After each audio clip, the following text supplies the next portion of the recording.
Hi, I'm Sarah. Welcome back to my channel where I talk about my journey to sustainable health and meaningful success. If you're coming back and you've already subscribed, welcome back. Y'all are my people and I love you so much. And if you're new, I hope you'll consider subscribing by the end of this video. I'm coming to you guys today in pretty rare form because honestly, I'm just pissed off at this point. This is an Amway Ltd audio recorded by my upline Diamond. It's an hour and 13 minutes long, so I'm going to break it off into two parts because I am going to actually show the entire audio. Even though it's pretty repetitive and really dry in some parts, I think it's important for the entire audio to be heard. The audio is called Proficient at Your Craft. So this is basically a training style type video talking about how to be successful in the Amway business. If you're new to my channel, I would encourage you to check out my story on my Amway Anti-MLM playlist on my channel. But I'm just gonna get right into it because an hour and 13 minutes long. He started the audio at 11 p.m. because later on in the audio he says he's waiting until midnight to wish so-and-so a happy birthday. And yeah, I'm so disappointed in myself, honestly, because this is my upline, and these are the kinds of things that they would teach. I mean, this is the most blatant recording that actually says, basically, that Amway is an illegal pyramid scheme and that they actually try to scam people through their selection process in order to get people recruited into this business. And it's disgusting. So we're going to do it. We're going to do it even though I hate it. And honestly, this hurts my heart to record this video. Before I do that though, I want to give a shout out to Hunbot Anatomy 101. I'll link their Instagram in my description below. They shared this story with me on how they got recruited into Amway. One day I was on Facebook, like usual, and got this DM from someone asking if I was in need full-time digital designer, my dream job. Of course, I said yes, but little did I realize what was coming. So first meeting in, the recruiter talks about how this job opportunity would grow me as a person. Second call, I was all excited to find out more.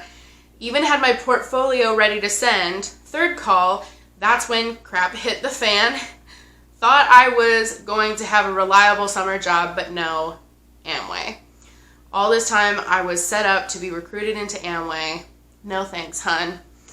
And I think that this is really odd, actually, a digital designer job. But I think it's pretty indicative of the kinds of recruitment tactics that Amway recruiters use. They try to sell this as a job opportunity, or they try to present it initially as a job opportunity so that you'll be interested in hearing more, and they pull you more and more in, kind of hype you up and get you really attracted to this idea of whatever kind of making money online you can do, and then all of a sudden they spring it on you that it's Amway, and the only way you're going to make money is either to sell their products as a sales rep or recruit people and purchase your own products as an illegal pyramid scheme. So thank you very much for sending in that story. I thought that was important to share because that is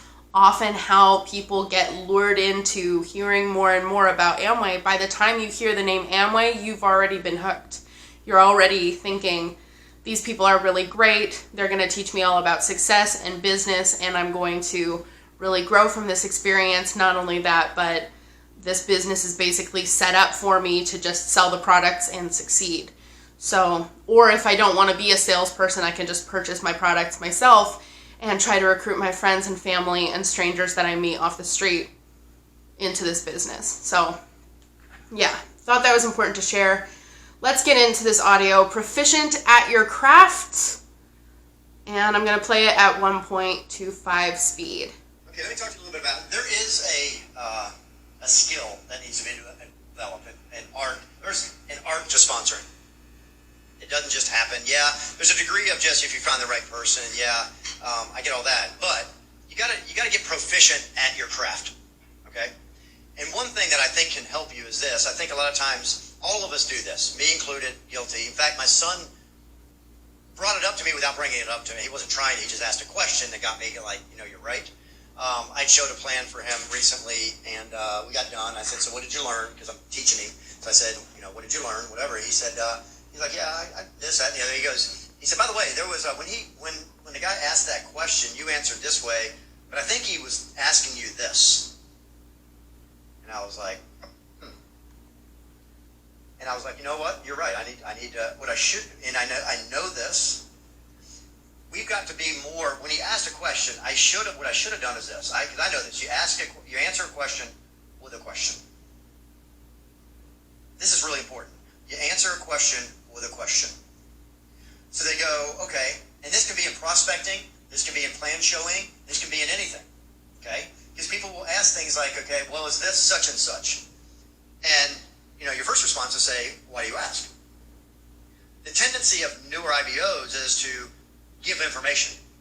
See, I don't really like, to be honest, this is just me, and I'm not changing a system, don't get in a debate, don't write a message after Larry. I don't like calling this an info session. Because to me, it's never been about information. Okay, that's just me. So in my brain, Joe, information has never sponsored anybody in my book. It's a feeling. People make emotional decisions. They usually don't make logical decisions. If people made logical decisions, this country would be in a lot better shape. They don't make logical decisions. They make emotional decisions based on what's going on in their life at the moment. Which is really interesting, because if the same scenario happened a month later, they would probably make a different decision because they would be in a different emotional state. Well, when you're looking at things and the decisions would be different based on how you feel, then you're making decisions based on the wrong premise. You need to change the way you make decisions. But that's how most people do it. So what we have to understand is when we're talking with somebody and interacting with them, don't be so quick to just spurt out knowledge and information that you've learned about the plan or about your whatever, okay? Now So I want to stop this here because this is condensed manipulation training. So if you need to replay what he just said to try to make sense of what he just said, but I'll break it down for you. Number one, answer a question with a question. Don't actually write out, answer any questions about Amway. Is this such and such? Don't answer yes or no, yes, it's Amway, or no, it's not, other MLM. But instead, ask, well, why do you ask? Don't answer a question with information. Then he goes on to say that the information session, the meeting that they invite you out, often it's like on a weeknight at a hotel conference room, and they call it an information session. At that point, you've already gone through a series of meetings with your sponsor who's trying to recruit you into this business, and they've been putting off telling you information and answering questions with questions and just kind of getting more into your psyche so that when you go into the information session, it's not really about the information anymore. It's about the emotions that they've conjured up in you and the emotions that they've gained access to through having a conversation with you and through befriending you and gaining your trust. Now, they kind of know where you're at on an emotional level, and they'll connect those dots for you with the information that they can make sense from the Amway business plan into the emotions that you've already shared with them. Because as he says, people often make decisions out of emotion rather than out of information. So they try to delay giving you the information about what the business actually is until they kind of have more of a grip on where you're at emotionally, so that they can connect those dots for you and you're more easily recruited into this business. We're only 3 minutes into the audio. Now there's times, you answer a question, but I've learned answer a question with a question. Like, okay, well, what does this entail? And I always like to ask them, why do you ask that? And most of them are like, I'm not really sure. Okay, they don't really know why they're asking that. Okay, and then I like to try to dig in and find out what it is they're after. We used to do on the phone, what would I do? Is this selling? I always like to, why do you like to sell? Yes, well, you'll love what we got. I hate selling. Great, you'll love what we got. Right? Because if I know where they're coming from, and see, here's my point, is a lot of times we think from our spectacles, from our life experiences, from our way of doing things. And so we answer relative to that, usually thinking that's what they're thinking, but in most cases that's not what they're thinking. So we are thinking we're giving them an amazing answer that makes total sense to you, but it's not connecting with them. And so what you've got to learn is slow down a little bit. And if you're asking, and I could probably get you guys to give me some, I was over at last night in Columbus, and we were with Carl and Jen, and some of their newer IBOs were asking some, it was, okay, well, I talked to this friend, and I tried to tell her about this, and, this, and then she said that, and, what should I have done? What should I have said? I said, what you should have said is, you know what? That's a great question. I've got just the people you need to talk to. And I pointed at their sponsor and I said, that's your answer. At this point, they will say that you need to talk to my business mentors because I just got started in this, or if you're a newer person in the business, you're not expected to be able to convey what this business is. If this business is so simple, but you're not actually allowed to present the business opportunity to anybody that you know because your upline is more experienced. Your upline knows how to field their questions in a way that will kind of glide over the information they don't want you to know. The information that they don't want you to know is that this is Amway and that this is a multi-level marketing, network marketing business. They want to put off that information as long as possible because they've already learned that people who know that this is a multi-level marketing company or an MLM, or that this is Amway, especially people who were around when Amway was like in the 80s. Back in the 80s, I guess Amway people were like vicious and got a really bad reputation. I learned about that because when I started saying it was Amway, a lot of my older peers were saying like, oh my God, no, please stay away. And so they're trying to put off that information. So they will actually tell new business owners, don't tell anybody about the business yet. Don't tell anybody about the amazing thing that happened to you with getting connected with your mentors until you have had a significant amount of training in actually telling your story. Actually to the point where I was in it for 2.5 years, had been contacting people, had been going out, talking to people, blah, blah, blah, having endless phone calls, and they were still wanting for me to connect with them every time I tried to tell my story because clearly I wasn't sponsoring anybody. I wasn't growing in the business, so they were just like, you need more training. You need more training to learn how to actually communicate this business opportunity. 2.5 years of being dedicated all in everything that I was Amway. And I still didn't know how to convey this properly because I was still not scamming people. I still wasn't pulling the wool over people's eyes. And I think that was one of the things that really got to me when I ended up leaving, was realizing that there was not ever going to be a point where I was going to be able to honestly look someone in the eye and be able to convey this business opportunity without feeling like I was being secretive or holding something back, because I didn't want people to know the truth. Newer folks, quit trying to give here's your answer to any question you get. That's a great question. I'd like to get you the right answer.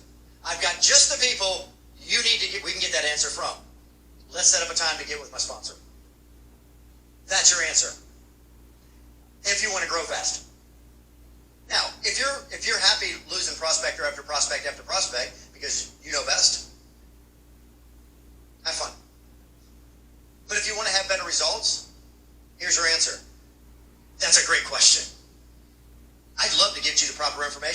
out just the people we need to talk to. Y'all with me? Now if you've been in it for a little bit and you do know how to handle, that's a different story. But there's a lot of newer folks in the room that here's what they're doing. They're trying the business. I'm all for the desire, the independence, and yes, you're an independent business. Just because you're an independent business owner doesn't mean you have to build it independently. There's no shame in getting help. Here's another thing. There's no shame in not having an answer. Sometimes it's better not to answer. Sometimes they go, okay, well, I have this question. You know what? Those are all amazing questions. Do you know what? Tuesday night is going to answer all those for you. This is something that they really build your dependence on your upline, because you don't know how to build this business properly, and the only way that you're going to succeed in building the Amway business is by referring people to your upline. So your upline has to be willing to work with you in order to grow your business. That's why my every decision was run past my upline, because I never wanted to feel like my upline didn't have my back, or my upline wasn't going to be working with me because I wasn't in mentorship with them. So I did everything I possibly could not to screw that relationship up. And that means if they called an impromptu meeting on a Sunday afternoon, I drove my butt down to Chicago to go to that meeting so that I didn't miss out on anything and they didn't feel like I wasn't willing to be all in and be sold out to the business. Because when I was bringing people through the process, I needed them to answer the questions, because I didn't feel equipped to actually talk about the business and actually answer people's questions, or basically bamboozle people into the business. So I needed their expertise in scamming, because I obviously didn't know how to answer their questions without having them lose interest or having them catch on to this being Amway and being a multi-level marketing company. So I gave everything in order to keep that relationship with my upline solid, because my upline were the only people who knew how to bamboozle people.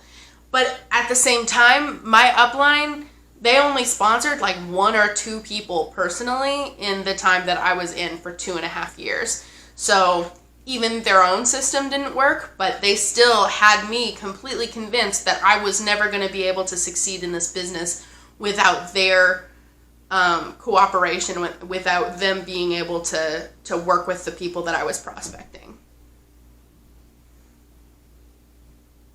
Why do you feel the need to have to try to answer them all? Because once you answer them, guess what? They think they have enough information to make a decision.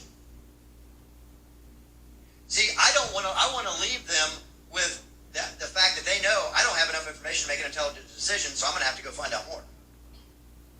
Now, that's if you're not sitting down, presenting a whole plan, whatever. I'm not going to get into how y'all do whatever you do. It doesn't really matter. My point is, it's always best to stop and ask. What do you mean by that? When you're doing a plan with someone, you're sitting down with somebody and talking to them, I'd recommend, first off, before you even start, ask them, hey, why did you agree to sit down? What are you looking for? Because most people, you know what they do? They're so excited they got a meeting booked. So they plop their butt down at Starbucks, which, by the way, can I give you a little tip? You'll have way better success at your house or their house. Now, I know sometimes that doesn't work. I get that. Plan A is in a familiar environment where there's no distractions and where there's not 14 other people there showing the plan to somebody else. Other businesses, too. And by the way, don't you want to put your business a cut above everybody else? Then why do you treat it like everybody else does theirs? If this thing is that valuable, then it's that valuable to meet them at their home or your home. I'm just giving you some tips, okay? Here's another thing. If they have I'm not going to say married, a lot of them aren't married anymore, okay? But if there's 2 of them, both of them that need to be there. Like this English guy, I said, oh, you're married? He said, yeah. I said, you and your wife need to be, we need to sit down with both of you. He goes, I thought it was something for me. I said, it doesn't matter. I said, it's actually for both of you, but the fact is I need to know she's on board or else it's not worth my time. Because if she's not on board with you, it ain't going to work. And therefore, you're going to just waste my time, and I'm not into wasting time. So if you can't get your wife to sit down with me and you together, then we really have nothing to talk about. What job interview other than maybe like ministry positions, what job interview really requires you to have your spouse on board? On board. Not just like supportive, but actually like on board with doing this with you. It's just insane. Even like having them meet at your house or at their house rather than in a Starbucks, because it has them in familiar territory. It has them in more of a comfortable situation. Every single nuance of what this guy is talking about is conducive to creating a really good environment for someone to be able to be easily drawn in and easily manipulated. Because I don't need anybody. And here's what I know. 99% of the time you show it to one or the other without the one being there, you just wasted your time. Not always, because I know there's somebody in the room, well, I got somebody who's built the business and their husband's not on board or whatever. God bless you. Bill, you go ahead and try to go diamond on exceptions and let's see how far you get. Going diamond is an exception. Building your business on exceptions is actually assuming that you're going to make money in this business. If you make money in this business, you are the exception to the rule. And the rule is generally people either don't make money, they hit even, or they lose money in this business. Personally, I was not an exception to the rule. I was the rule. I lost $18,000 plus in the 2.5 years that I was in Amway. So good luck trying to build your business on exceptions, thinking that you're actually going to make money in the Amway business or the Amway pyramid scheme. Also, as a side note, talking about getting spouses on board, I just recently had a comment, and I forget what the guy's name is. I'm not going to look it up, but if you commented saying, I was 2 days away from joining the Amway business before I saw your videos, and also thank God my wife has her head on her shoulders because she was able to also kind of draw my attention to other things that I was not aware of. So thank God for strong spouses who are able to actually stand up to their partner and say, like, listen, you're going the wrong way. Let me just like bring some perspective that you might be lacking. And I think that that is crucial. Seriously.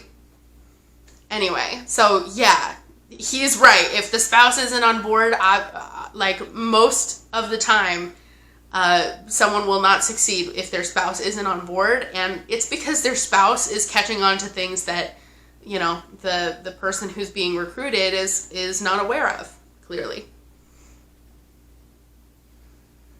By the way, you need 6 of those, not 1. So I don't try to build my business on exception. I try to put myself in the best position for me to win. I told you I'm lazy. I don't want to do extra work. I will tell you, I have people in my business that have showed 10 times more plans than I've ever showed in my life. I'm not the go work your guts out guy. I'm not the one that just said, just do more work, man. Gut it out. Suck it up, gut it out, eat another food bar, drink another excess, and go! No, I'm not that guy. You know what I am? Hey, I'm all about efficiency. I was reading a book from Abraham Lincoln, on leadership, and he talked about being effective. He didn't care, he was more about results than he was methodologies. And there was people he would bring into his cabinet from people they criticized him because he said, you know what, I don't care what party they're from, they're more effective. It's just a really good book on leadership, thinking about seeing people for their talents and things. But anyway, get in the habit of that. You don't have to answer for, how many of y'all don't answer the phone just because it rings? Especially if you don't know who it is, right? All right? So you know what? You don't have to answer every question somebody has just because they have one. And some people just think they have to ask a question. It's like, you know what you're supposed to do. Because it makes them look intelligent, have a question. Can I give you a tip? I don't always have questions. Sometimes I'm like, what's going on up there? Nothing. He's said this a couple times so far that, someone's just going to ask a question because they think that they have to ask a question, or they're going to ask, well, what is it? And then he responds, why do you ask? And they're like, I don't know. He's kind of like, in the crowd's minds, what he's doing is kind of diminishing the intelligence of the people that he's recruiting. in order to kind of ease the minds of the people in the audience. Because if someone asks you a legitimate question about what this business is, you're going to want to give them a legitimate answer, because you don't feel like you're scamming people. You don't want to feel like you're scamming people. You want to be honest and upfront.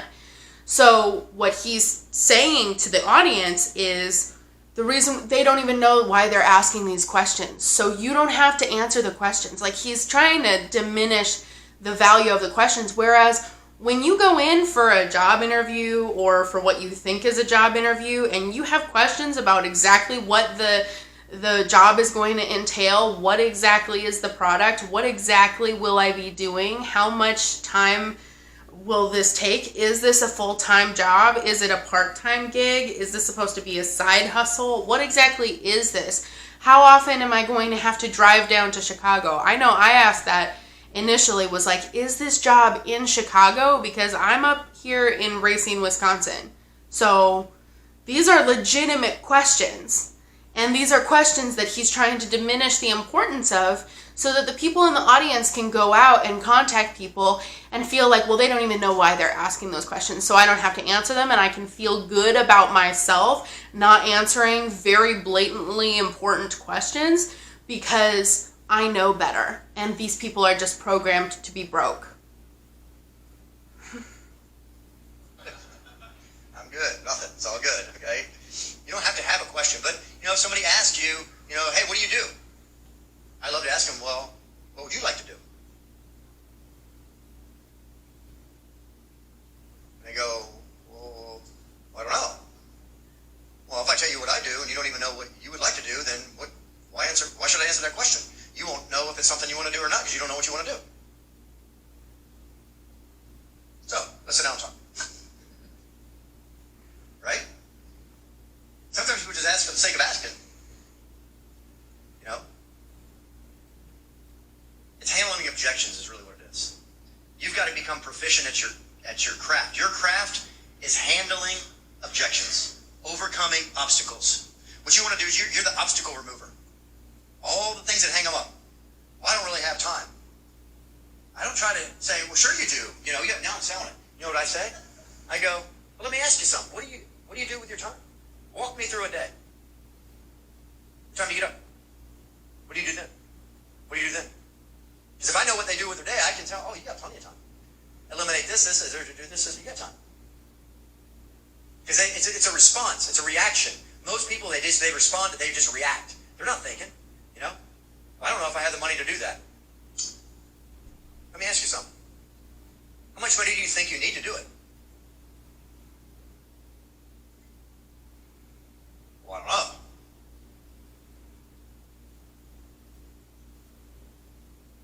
I always like to get them thinking. And they go, well, because if they're asking that question, you know what it tells me? They never understood the business. So instead of answering that question, I need to go back and re-explain the business. Because if they're thinking they need money to build the business, that means they missed the concept of the business. And put a pin in that. Put a pin in that. Because he's going to circle back to that later. But he's basically saying that you don't need money to do this business, right? That's exactly what he's saying. And I go, hey, why don't we go back to ground zero and revisit what we're talking about here? So you got to learn to hear what they're saying and understand. And see, once again, when you do this long enough, you start to you get that the question they're asking usually really isn't the question. It's usually wrapped around they're scared. They don't want to fail, which is their fear of failing. They don't want to be embarrassed. They don't want to get challenged. I mean, there's a variety of things that we grapple with, okay? But that's the root of most of these questions. And so we just have to kind of weed through it a little bit. So just get really good as you're presenting the plan. Like, here's why I forgot some of this, because I do this so much. I'm not in an environment to ask questions, right? One-on-one is a completely different animal than doing an open meeting. I'm talking to a crowd in this environment. When I'm sitting down with a prospect for me or one of my downline, I'm in a different, right? And so are you, where you've got to be thinking,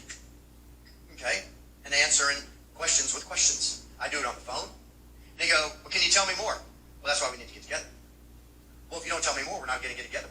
I guess we're not going to get together. I'm going to tell you right now, you don't need any one person that bad.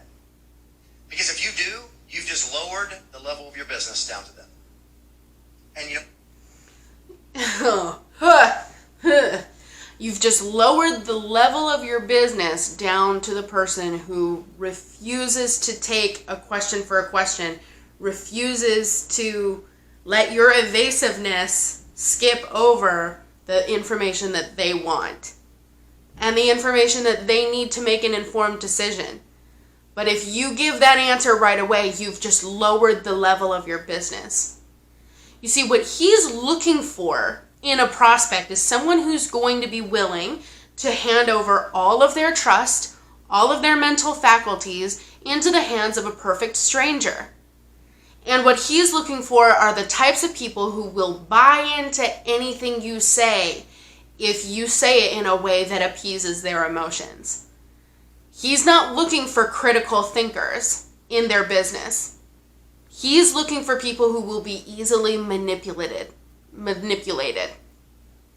And he's training other people to be able to identify people who will be easily manipulated. And you know what happened? Your self-image just went down. You don't even know it. The quality of your business just went down and you don't even know it. You've got to make a decision. I am not going to do that. I'm going to keep this thing, it's special. You know? And so, that's just some tips on interacting with people. It's funny, as another one of Carl's new guys said, well, I talked to this guy, and what would he say? A similar type thing. And it basically was, well, what should I say to him? This is another IBO there. I would have said, that's a really good question. I have just the people you need, we can get that answer from. Sitting right there. You have resource. Isn't it funny? Everybody, they get into business. You're in business for yourself, but not by yourself. Am I going to get some help? I love the people. Am I going to get some help? Yeah. And then I try to help them, but they don't take it. What I should have said, am I going to get some help? Now, what do you know what I'm going to say? Why do you ask that question? Do you want help? You're going to want some help. Let's write out a contract right now. And you're going to sign this thing that you're going to let me help you. Not really, but you with me? And so here it is. You have an opportunity. Now, don't take it like this is welfare, that we're going to make you rich, that we're going to do all the work for you. No. But here's a tip. We have some people with a tremendous amount of experience. Did you hear Don just say he's been in business with us for 28 years? Let me ask you something. Do you think maybe Don and I over 28 years have had some pretty in-depth, lengthy conversations about business, okay? You guys have been qualified over 25% for, you told me, 300 months? Okay. I would say if you haven't been, there might be some information that expertise you could get in the room. Vince and Amy Rush. You probably haven't added up how many months you've been over that level, right? It's been a lot. 12 months less than Don. It's only 288. Slaggard. Plus, they've helped 3 organizations hit that 25% level on top of that, okay? So, do you think maybe there's some experience in the room? You know, we've got some folks that drove down from Dayton, Jared and Courtney Hunter in the room, you know. I think they got some pretty good experience in the bit. They got several hundred people. They've been over 25%. They went over 25% when you know, Noah built the ark, okay? So they've got a lot of experience in there, okay? So my point is, you know what's amazing to me? Is how many people will go chase down the Anthony Robbins, and they'll go to this conference, and they'll go to this thing over here in Cincinnati that they're doing, or they'll go over to this thing, and they'll think, oh, if I can just get a picture with this guy, and they go to this. And yet, every week you have people sitting right here that you could go, hey, can I buy you a cup of coffee and just pick your brain a little bit? I think he just equated the people who were successful in the Amway setting to someone like Tony Robbins. Did I hear that wrong? That is insane. It's insane that he just equated going and sitting and having a cup of coffee with someone who scammed enough people into their Amway business with going to a Tony Robbins conference. And like, he's actually equating that. He's expecting people to buy into that. And that's how come people have such a high regard for their upline, because their upline has a larger business than them, because they've been in longer and learned how to scam people into this. And suddenly every word that comes out of their mouth is gold because of these kinds of analogies where he's like equating them to Tony Robbins. It's just bizarre. I had to point that out. There's experience after experience, years of it sitting right in the midst of you. I would highly recommend that you take advantage of that. Because all it takes is one or two comments and you go, I got it. And then you know what's going to happen a few months from now? You're going to need another, I got it. That's why, I would read, you ever heard of, you guys know John Maxwell, right? Some of you guys, some of you don't. Okay. Do you really listen do you know when he first got started? You've heard him, some of you have heard him tell the story. He would go pay leaders to sit with him for 30 minutes. He'd pay him $100, $200, $300, $500. Just, I'll pay you if I can just get 30 minutes with you. And now he's got one of the largest leadership training businesses in the world. Because he got that information. Okay, you have to hone your craft. What is your craft? I want you to think about this. Once you've mastered the product thing, how long, first off, should it take you to master the product thing? You said at most, yeah. It should, listen. In fact, I told an IBO last night, I said, tell you what, you having trouble creating a volume? Give me your IBO number and your credit card. I'll fix that in 5 minutes. Okay, remember that we put the pin in that whole sentiment that it doesn't take money to build this business? And now he's coming back and saying that if you have a problem creating volume, just give me your IBO number, your independent business owner number, and your credit card. We'll purchase that volume for you with your own credit card. Hello? Hello? Oh my gosh. I'm speechless. This is, and he covers that just like a little bit more toward the end of this audio. So I'm going to try to rein it in. In fact, this is where I'm going to end this part of the audio because we're already going in a little bit long because I had a lot to say about the kinds of stuff that he was saying. And now he's saying that if you have a problem creating volume in your business, hand me your IBO number and your credit card and we will solve that problem. But independent business owners will insist that this is not an illegal pyramid scheme because they sell products, but they're buying their own products to meet their volume requirements or their volume quotas. It is an illegal pyramid scheme how he is instructing his business owners, independent business owners, to run their business. And I think that this is why I've been in such a sour mood for the last 24 hours. Thank God I live alone. Thank God I didn't have any place to be this weekend. Because listening to this audio, hearing my upline diamond say that if you're having a hard time creating volume, we just need your credit card. It is not a legitimate business.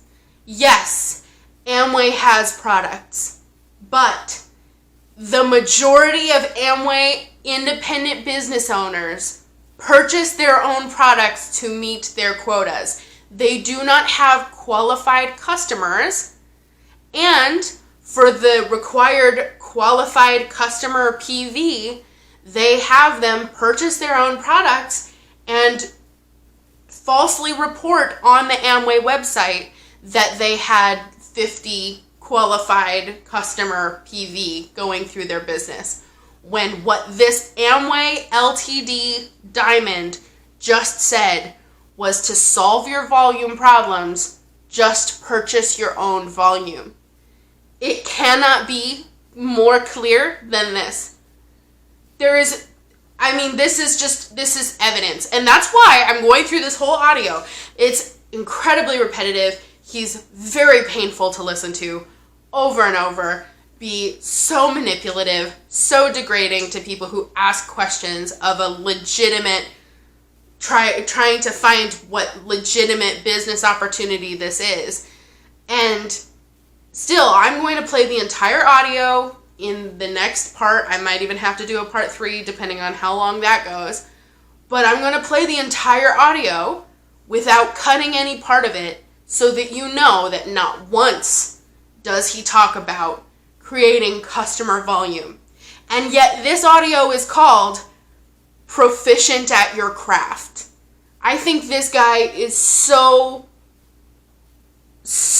confused about the meaning of proficient at your craft. I think he's getting confused with craft and craftiness, because he's very proficient at how crafty he is. But the Amway craft of just being really shady with the people that you recruit, and then also purchasing your own products so that your upline makes money. And yet he says he doesn't want to build his business on exceptions. Your entire Amway diamond ship is an exception to the rule of what you are creating in this audio, sir. I'm done with that. Thank you so much for listening. Love you guys so much. Tune in next week or tune in Thursday for my health update. I'll see you later. Okay. Bye.